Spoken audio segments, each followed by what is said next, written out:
1917 ਦੇ ਰੂਸੀ ਇਨਕਲਾਬ ਤੋਂ ਪ੍ਰਭਾਵਿਤ ਹੋ ਕੇ ਪੰਜਾਬ ਵਿੱਚ ਕੁਝ ਨੌਜਵਾਨ ਖੱਬੇ ਪੱਖੀ ਲਹਿਰਾਂ ਦਾ ਮੁੱਢ ਬਣਦੇ ਹਨ ਤੇ ਇਸ ਦੇ ਨਾਲ ਹੀ ਪੰਜਾਬ ਅਤੇ ਹਿੰਦੁਸਤਾਨ ਦੇ ਬਾਕੀ ਹਿੱਸਿਆਂ ਵਿੱਚ ਹਥਿਆਰਬੰਦ ਜੱਦੋਜਹਿਦ ਦੀ ਸ਼ੁਰੂਆਤ ਹੁੰਦੀ ਹੈ।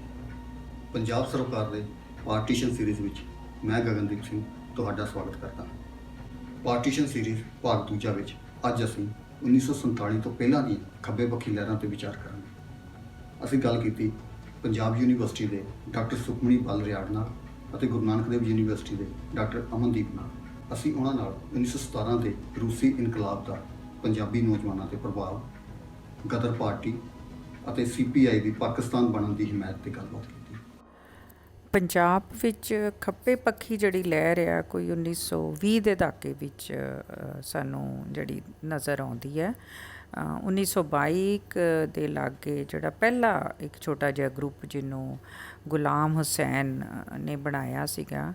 ਗੁਲਾਮ ਹੁਸੈਨ ਇੱਕ ਪੇਸ਼ਾਵਰ 'ਚ ਟੀਚਰ ਸੀਗਾ। ਉਹ ਕਾਬੁਲ ਗਿਆ ਅਤੇ ਜਿੱਥੇ ਉਹ ਬੋਲਸ਼ਵਿਕ ਸੈਂਟਰ ਜਿਹੜਾ ਸੀਗਾ ਉਹਨਾਂ ਦੇ ਕੰਟੈਕਟ 'ਚ ਆਇਆ ਅਤੇ ਉਹਨੇ ਵਾਪਸ ਆ ਕੇ ਇੱਕ ਅਖਬਾਰ ਇਨਕਲਾਬ ਵੀ ਸ਼ੁਰੂ ਕੀਤਾ ਅਤੇ ਨਾਲ ਹੀ ਉਹ ਗਰੁੱਪ ਵੀ ਇਨਕਲਾਬ ਗਰੁੱਪ ਬਣਾਇਆ। ਉਸ ਤੋਂ ਇਲਾਵਾ ਵੀ ਉਸ ਵੇਲੇ ਕੋਈ ਛੋਟੇ ਛੋਟੇ ਜਿਹੜੇ ਇਹ ਗਰੁੱਪ ਜਿਹੜੇ ਬਣੇ, ਪਰ ਇਹ ਬਹੁਤੇ ਉਹ ਲੋਕ ਸੀਗੇ ਜਿਹੜੇ ਮੁਹਾਜਿਰ ਸੀਗੇ।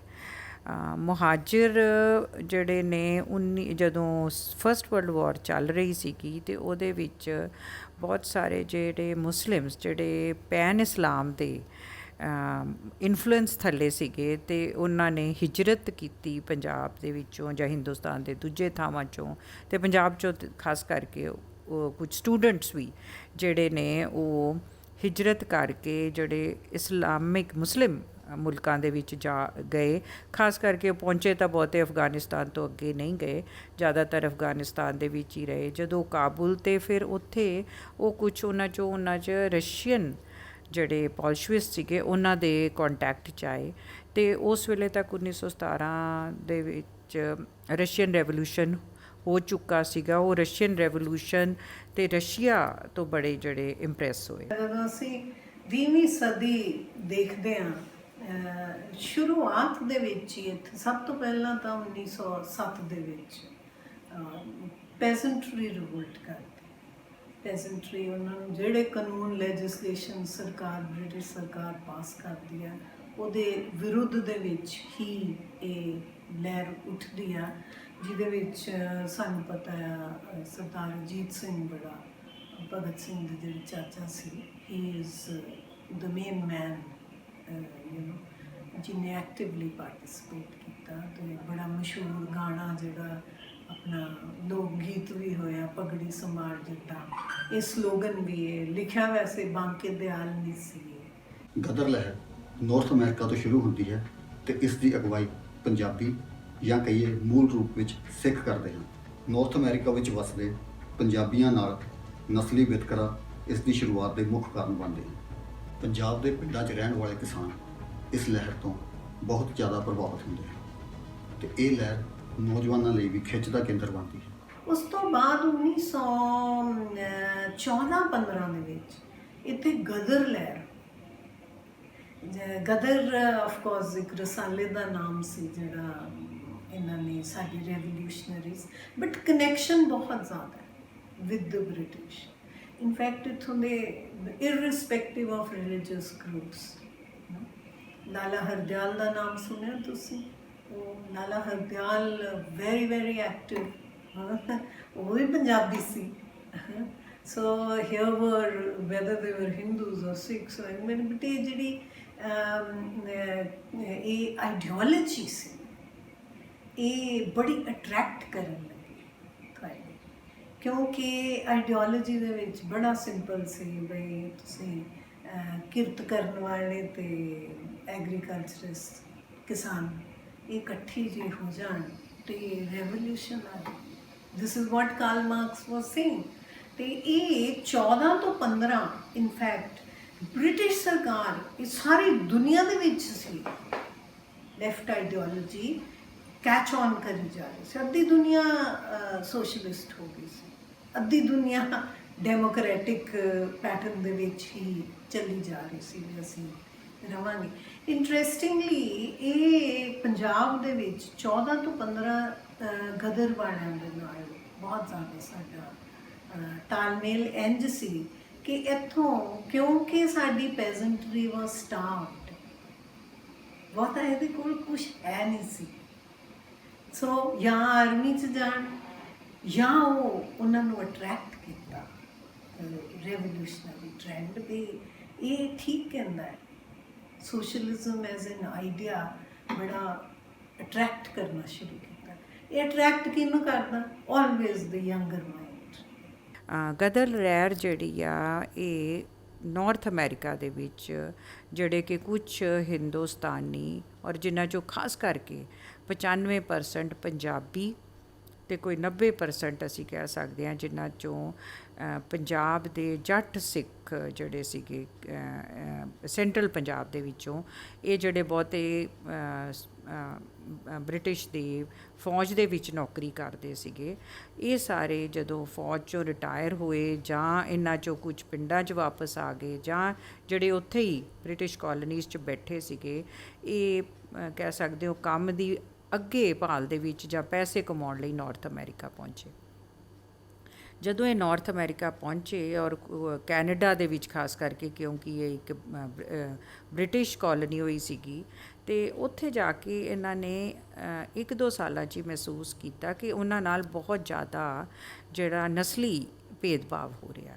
ਸੋ ਉਹਨਾਂ ਨੂੰ ਲੱਗਦਾ ਸੀਗਾ ਕਿ ਜਿਹੜਾ ਨਸਲੀ ਭੇਦਭਾਵ ਸਾਡੇ ਨਾਲ ਇਸ ਲਈ ਹੋ ਰਿਹਾ ਕਿਉਂਕਿ ਅਸੀਂ ਇੱਕ ਗੁਲਾਮ ਮੁਲਕ 'ਚੋਂ ਆਉਂਦੇ ਹਾਂ। ਉਹਨਾਂ ਨੂੰ ਚਾਹੇ ਕਿ ਨਸਲੀ ਭੇਦਭਾਵ ਉਸ ਵੇਲੇ ਚਾਈਨੀਜ਼ ਨਾਲ ਵੀ ਹੋ ਰਿਹਾ ਸੀਗਾ, ਈਵਨ ਉਹਨਾਂ ਨਾਲ ਆਪਾਂ ਕਹਿ ਸਕਦੇ ਹਾਂ ਜੈਪਨੀਜ਼ ਨਾਲ ਵੀ ਹੋ ਰਿਹਾ ਸੀਗਾ, ਪਰ ਇਹਨਾਂ ਨੂੰ ਇੱਦਾਂ ਮਹਿਸੂਸ ਹੁੰਦਾ ਸੀਗਾ ਕਿ ਸਾਡੇ ਨਾਲ ਇਹ ਇਸ ਲਈ ਜ਼ਿਆਦਾ ਹੋ ਰਿਹਾ ਕਿਉਂਕਿ ਅਸੀਂ ਇੱਕ ਗੁਲਾਮ ਮੁਲਕ 'ਚੋਂ ਆਉਂਦੇ ਹਾਂ। ਔਰ ਇਹਨਾਂ ਨੂੰ ਇਹ ਦਿਮਾਗ 'ਚ ਆਇਆ ਕਿ ਜੇ ਅਸੀਂ ਆਪਣੇ ਆਪ ਨੂੰ ਆਜ਼ਾਦ ਕਰਵਾ ਲਈਏ ਅਤੇ ਸਾਡੇ ਨਾਲ ਇਸ ਕਿਸਮ ਦਾ ਨਸਲੀ ਭੇਦਭਾਵ ਨਹੀਂ ਹੋਊਗਾ। ਔਰ ਹੌਲੀ ਹੌਲੀ ਕਰਦੇ ਅਸੀਂ ਕਹਿ ਸਕਦੇ ਹਾਂ ਕਿ 1908 ਤੋਂ ਬਾਅਦ ਬਹੁਤ ਸਾਰੀਆਂ ਜਿਹੜੀਆਂ ਰਿਸਟ੍ਰਿਕਸ਼ਨਸ ਵੱਧ ਗਈਆਂ, ਪਰ ਕੁਛ ਨਾ ਕੁਛ ਜਿਹੜੇ ਨੇ ਸਾਡੇ ਹਿੰਦੁਸਤਾਨੀ ਔਰ ਖਾਸ ਕਰਕੇ ਆਈ ਪੰਜਾਬੀ ਜਿਹੜੇ ਸੀਗੇ ਕਿਸਾਨ ਜਿਹੜੇ ਸੀਗੇ ਉੱਥੇ ਪਹੁੰਚਦੇ ਰਹੇ। ਔਰ 1909-10 ਤੱਕ ਆਉਂਦੇ ਇਹਨਾਂ ਦੇ ਕੋਈ 8-9-10 ਹਜ਼ਾਰ ਬੰਦਾ ਜਿਹੜਾ ਕੈਨੇਡਾ ਵਿੱਚ ਜਾਂ USA ਦੇ ਵਿੱਚ ਵੀ ਜਿਹੜਾ ਆ ਉਹ ਸੀਗਾ। ਜਦੋਂ ਜਿਹੜਾ ਕੈਨੇਡਾ ਦੇ ਵਿੱਚ ਇਹਨਾਂ ਦੇ ਉੱਤੇ ਜਦੋਂ ਰਿਸਟ੍ਰਿਕਸ਼ਨਸ ਵੱਧ ਗਈਆਂ ਕਿ ਇਹਨਾਂ ਨੂੰ ਉੱਥੇ ਜਾ ਨਹੀਂ ਸੀ ਸਕਦੇ, ਤਾਂ ਇਹ ਥੋੜ੍ਹੇ ਜਿਹੇ ਜਿਹੜੇ ਕੈਨੇਡਾ ਦੇ ਨਾਲ ਲੱਗਦਾ ਜਿਹੜਾ ਇਲਾਕਾ ਉੱਥੇ ਥੱਲੇ ਆ ਕੇ ਆਉਣੇ ਸ਼ੁਰੂ ਹੋ ਗਏ। ਜਿਹੜਾ ਕਿ ਅਮਰੀਕਾ ਵਾਲਾ ਇਲਾਕਾ ਸੀਗਾ ਉੱਥੇ ਕੰਮ ਕਰਨਾ ਸ਼ੁਰੂ ਹੋ ਗਏ, ਕਿਉਂਕਿ ਉੱਥੇ ਜਿਹੜੀਆਂ ਰਿਸਟ੍ਰਿਕਸ਼ਨਸ ਕੈਨੇਡਾ ਦੇ ਮੁਤਾਬਕ ਘੱਟ ਸੀਗੀਆਂ। ਇਸ ਲਈ ਇੱਥੇ ਇਹਨਾਂ ਨੇ ਐਸੋਸੀਏਸ਼ਨ ਜਿਹੜੀ ਆ ਪਹਿਲੀ ਜਿਹੜੀ ਆ ਗਦਰ ਪਾਰਟੀ ਬਣੀ, ਜਿਹਨੂੰ ਕਿ Hindustani association of the Pacific cost ਦੇ ਨਾਂ 'ਤੇ ਪਾਰਟੀ ਬਣੀ। ਕਿ ਇਹਨਾਂ ਨੇ ਅਖਬਾਰ ਚਲਾਈ ਜਿਹੜੀ ਗਦਰ ਉਹਦਾ ਨਾਂ ਸੀਗਾ ਅਖਬਾਰ ਦਾ, ਔਰ ਜਿਹੜੀ ਇਹ ਕਿ ਉਰਦੂ ਪੰਜਾਬੀ ਅਤੇ ਫਿਰ ਬਾਕੀ ਵੀ ਜਿਹੜੀਆਂ ਭਾਸ਼ਾਵਾਂ ਦੇ ਵਿੱਚ ਅਖਬਾਰ ਚੱਲੀ। ਔਰ ਬਾਅਦ ਦੇ ਵਿੱਚ ਇੱਕ ਅਖਬਾਰ ਦੇ ਕਰਕੇ ਹੀ ਇਸ ਪਾਰਟੀ ਦਾ ਨਾਂ ਗਦਰ ਪਾਰਟੀ ਬਣ ਗਿਆ। ਇਹ 1913 ਦੇ ਵਿੱਚ ਇਹਨਾਂ ਨੇ ਇਹ ਪਾਰਟੀ ਜਿਹੜੀ Hindustani association of the Pacific cost ਬਣਾ ਲਈ। ਔਰ ਇਹਦੇ 'ਚ ਖਾਸ ਜਿਹੜਾ ਧਿਆਨ ਔਰ ਦੇਖਣ ਵਾਲੀ ਗੱਲ ਹੈ ਕਿ ਇਸ ਪਾਰਟੀ ਨੇ ਕਿਹਾ ਕਿ ਧਰਮ ਅਤੇ ਰਾਜਨੀਤੀ ਵੱਖਰੀ ਹੈ ਅਤੇ ਇਹਨੂੰ ਵੱਖਰਾ ਹੀ ਰੱਖਣਾ ਚਾਹੀਦਾ ਹੈ। ਔਰ ਦੂਸਰੀ ਜਿਹੜੀ ਗੱਲ ਸੀਗੀ ਕਿ ਪਹਿਲੀ ਵਾਰੀ ਇਹਨਾਂ ਨੇ ਰਿਪਬਲਿਕ ਦੀ ਗੱਲ ਕੀਤੀ, ਉਸ ਤੋਂ ਪਹਿਲਾਂ ਕੋਈ ਰਿਪਬਲਿਕ ਦੀ ਗੱਲ ਨਹੀਂ ਕਰਦਾ ਸੀਗਾ। ਔਰ ਫਿਰ ਨਾਲ ਹੀ ਇਹਨਾਂ ਸੀ ਕਿ ਜਿਹੜੀ ਸਾਨੂੰ ਆਜ਼ਾਦੀ ਚਾਹੀਦੀ ਆ ਇਹ ਸਮਝਦੇ ਹਾਂ ਕਿ ਇਹ ਬਿਨਾਂ ਹਥਿਆਰਾਂ ਦੇ ਨਹੀਂ ਲਿੱਤੀ ਜਾ ਸਕਦੀ। 1920 ਦੇ ਦਹਾਕੇ ਦੇ ਸ਼ੁਰੂਆਤੀ ਸਾਲਾਂ ਵਿੱਚ ਬੱਬਰ ਅਕਾਲੀ ਲਹਿਰ ਉੱਭਰਦੀ ਹੈ। ਇਹ ਅਕਾਲੀ ਦਲ ਨਾਲੋਂ ਟੁੱਟਿਆ ਹੋਇਆ ਗਰੁੱਪ ਸੀ। ਇਸ ਦੇ ਅਕਾਲੀ ਦਲ ਨਾਲੋਂ ਟੁੱਟਣ ਦਾ ਮੁੱਖ ਕਾਰਨ ਸੀ ਅਕਾਲੀ ਦਲ ਵੱਲੋਂ ਬਰਤਾਨੀਆ ਰਾਜ ਖਿਲਾਫ ਅਹਿੰਸਕ ਸੰਘਰਸ਼। ਇਸੇ ਦੌਰਾਨ ਭਗਤ ਸਿੰਘ ਅਤੇ ਨੌਜਵਾਨ ਭਾਰਤ ਸਭਾ ਹੋਂਦ ਵਿੱਚ ਆਉਂਦੇ ਹਨ। ਬੱਬਰ ਅਕਾਲੀ ਲਹਿਰ 1920 ਤੋਂ 25 ਚੱਲੀ, ਗੁਰਦੁਆਰੇ 'ਚ ਛੁਡਾ ਰਹੇ ਸੀ। ਇਹ ਬੱਬਰ ਜਿਹੜੇ ਸੀ ਉਹ ਕਹਿੰਦੇ ਸੀ ਕਿ ਵਾਇਲੈਂਸ ਦੇ ਨਾਲ ਵੀ ਕਰ ਲਈਏ। ਹਾਲਾਂਕਿ ਇਹ ਸਾਰੀ ਮੂਵਮੈਂਟ ਉਹਨਾਂ ਨੇ ਸਿੱਖਾਂ ਨੇ ਚਲਾਈ ਸੀ on a non violent pattern, ਜੋ ਗਾਂਧੀ ਕਹਿ ਰਿਹਾ ਸੀ।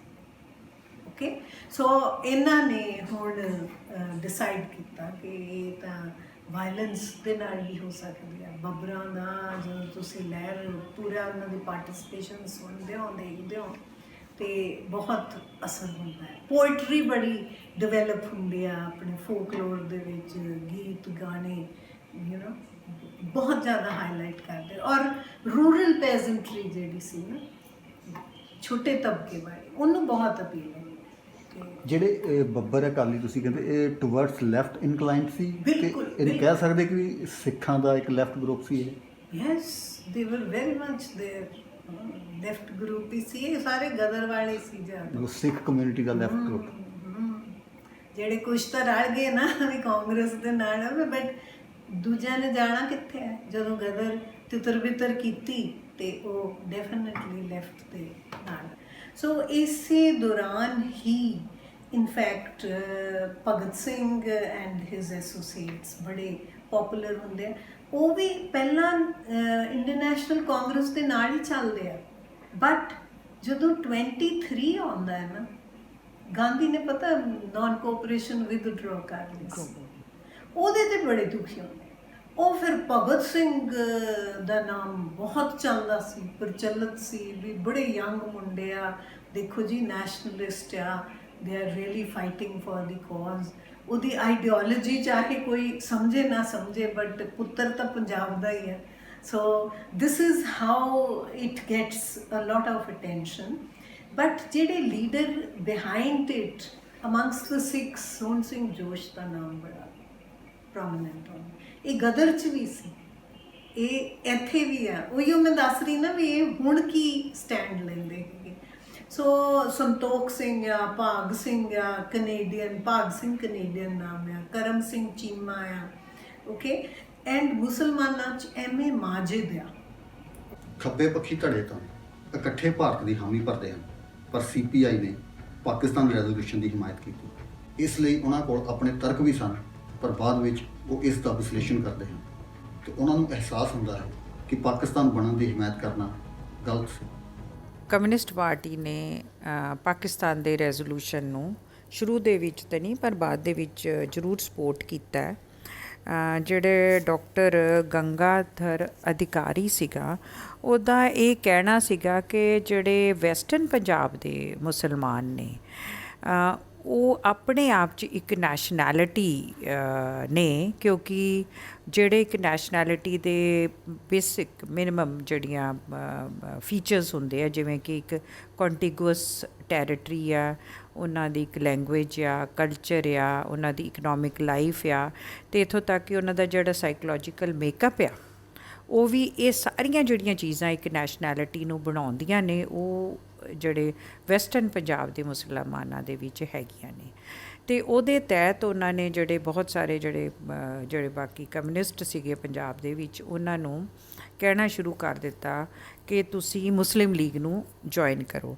ਪਰ ਇਹ ਵੀ ਸਮਝਣਾ ਜ਼ਰੂਰੀ ਹੈ ਕਿ ਉਹ ਇੱਦਾਂ ਕਿਉਂ ਕਹਿ ਰਿਹਾ ਜਾਂ ਇੱਦਾਂ ਕਿਉਂ ਕਰ ਰਿਹਾ, ਕਿਉਂਕਿ ਕਮਿਊਨਿਸਟਾਂ ਦਾ ਜਿਹੜਾ ਉਸ ਵੇਲੇ ਮੇਨ ਜਿਹੜੀ ਲੜਾਈ ਹੈ ਉਹ ਯੂਨੀਅਨਿਸਟ ਜਿਹੜੇ ਨੇ, ਲੈਂਡਲੋਰਡ ਬੇਸਡ ਪਾਰਟੀ ਹੈ, ਉਹਨਾਂ ਨਾਲ ਹੈ। ਅਤੇ ਉਹਨਾਂ ਨੂੰ ਲੱਗਦਾ ਹੈ ਕਿ ਜਿਹੜੇ ਯੂਨੀਅਨਿਸਟ ਜਿਹੜੀ ਲੈਂਡਲੋਰਡ ਬੇਸਡ ਪਾਰਟੀ ਹੈ, ਇੱਕ ਰਿਐਕਸ਼ਨਰੀ ਪਾਰਟੀ ਹੈ ਅਤੇ ਅੰਗਰੇਜ਼ਾਂ ਦੇ ਨਾਲ ਮਿਲ ਕੇ ਚੱਲਣ ਵਾਲੀ ਪਾਰਟੀ ਹੈ, ਜਿਹੜੀ ਲੋਇਲਿਸਟ ਆਪਾਂ ਕਹਿੰਦੇ ਹਾਂ, ਅੰਗਰੇਜ਼ਾਂ ਦੀ ਪਿੱਠੂ ਪਾਰਟੀ ਹੈ। ਇਸ ਲਈ ਜਿਹੜੀ ਮੁਸਲਿਮ ਲੀਗ ਹੈ ਉਹ ਅੰਗਰੇਜ਼ਾਂ ਦੀ ਪਿੱਠੂ ਪਾਰਟੀ ਨਹੀਂ ਹੈ, ਅੰਗਰੇਜ਼ਾਂ ਦੇ ਖਿਲਾਫ ਲੜਨ ਵਾਲੀ ਪਾਰਟੀ ਹੈ। ਅਤੇ ਇਸ ਲਈ ਜਿਹੜੀ ਮੁਸਲਿਮ ਲੀਗ ਹੈ, ਉਹਨਾਂ ਨੂੰ ਲੱਗਦਾ ਸੀਗਾ ਕਿ ਯੂਨੀਅਨਿਸਟਾਂ ਨਾਲੋਂ ਪ੍ਰੋਗਰੈਸਿਵ ਆ, ਅਤੇ ਇਸ ਲਈ ਸਾਨੂੰ ਉਹ ਮੁਸਲਿਮ ਲੀਗ ਨੂੰ ਸਪੋਰਟ ਕਰਦੇ ਨੇ। ਔਰ ਬਹੁਤ ਸਾਰੇ ਫਿਰ ਇਹ ਬਾਅਦ ਦੇ ਵਿੱਚ ਉਹ ਖੈਰ ਇਸ ਮਿਸਟੇਕ ਨੂੰ ਜਿਹੜੇ ਕਮਿਊਨਿਸਟ ਰਿਅਲਾਈਜ਼ ਵੀ ਕਰਦੇ ਆ ਕਿ ਉਹਦੇ ਨਾਲ ਉਹਨਾਂ ਦੀ ਜਿਹੜੀ ਪਾਪੂਲੈਰਿਟੀ ਪੰਜਾਬ ਦੇ ਵਿੱਚ ਕਿਸਾਨੀ ਦੇ ਵਿੱਚ ਸੀ, ਬਹੁਤ ਡਿਕਲਾਈਨ ਕੀਤੀ, ਕਿਉਂਕਿ ਲੋਕਾਂ ਨੂੰ ਇਹ ਸਮਝਾਉਣਾ ਬਹੁਤ ਮੁਸ਼ਕਿਲ ਸੀਗਾ ਕਿ ਇੰਨੇ ਸਾਲਾਂ ਤੋਂ ਅਤੇ ਤੁਸੀਂ ਕਹਿ ਰਹੇ ਹੋ ਕਿ ਅੰਗਰੇਜ਼ਾਂ ਦੇ ਅਸੀਂ ਖਿਲਾਫ ਜੰਗ ਲੜ ਰਹੇ ਹਾਂ। ਹੁਣ ਇੱਕ ਤਾਂ ਪੀਪਲਸ ਵਾਰ ਦਾ ਨਾਅਰਾ ਦਿੱਤਾ ਜਦੋਂ ਰਸ਼ੀਆ ਜਿਹੜਾ ਆ ਸੈਕਿੰਡ ਵਰਲਡ ਵਾਰ ਦੇ ਵਿੱਚ ਐਂਟਰ ਹੁੰਦਾ ਆ ਖਿਲਾਫ ਜਰਮਨੀ, ਅਤੇ ਉਹ ਕਹਿੰਦੇ ਕਿ ਇਸ ਵੇਲੇ ਜਿਹੜੀ ਵੱਡੀ ਜੰਗ ਆ ਜਿਹੜੀ ਆ ਉਹ ਹਿਟਲਰ ਦੇ ਖਿਲਾਫ ਆ, ਇਸ ਲਈ ਸਾਨੂੰ ਇਸ ਵੇਲੇ ਅਲਾਈਜ਼ ਜਿਹੜੇ ਨੇ ਉਹਨਾਂ ਦੀ ਮਦਦ ਕਰਨੀ ਚਾਹੀਦੀ ਹੈ ਜੰਗ ਦੇ ਵਿੱਚ। ਹੁਣ ਲੋਕਾਂ ਨੂੰ ਇਹ ਗੱਲ ਸਮਝਾਉਣੀ ਬਹੁਤ ਮੁਸ਼ਕਿਲ ਹੈ, ਔਰ ਜਾਂ ਉਹਨਾਂ ਦੇ ਸਮਝ 'ਚ ਆ ਵੀ ਨਹੀਂ ਸਕਦੀ ਕਿ ਇੰਨੇ ਸਾਲਾਂ ਤੋਂ ਤੁਸੀਂ ਸਾਨੂੰ ਕਹਿ ਰਹੇ ਹੋ ਕਿ ਅਸੀਂ ਅੰਗਰੇਜ਼ਾਂ ਦੇ ਖਿਲਾਫ ਲੜ ਰਹੇ ਹਾਂ ਜਾਂ ਅੰਗਰੇਜ਼ਾਂ ਦੇ ਖਿਲਾਫ ਲੜਨਾ ਹੈ।